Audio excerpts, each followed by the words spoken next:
I want to search for example, real estate. I want to create something similar to one of these.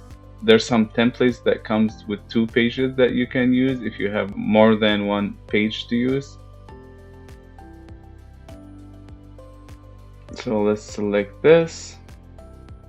Here you can edit every element on the template.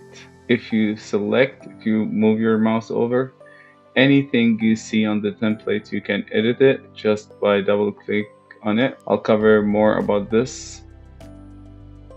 You can do undo on the top.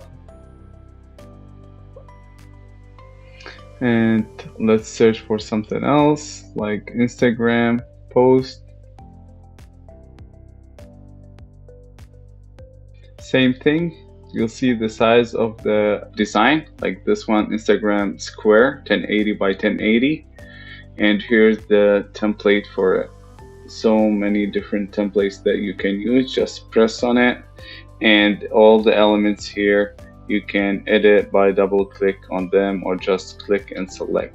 Another way you can search for like real estate, an example. Again, if you're creating something for real estate, you'll see these templates. Some of them are Canva Pro subscribers, so you need to have a pro account to use them.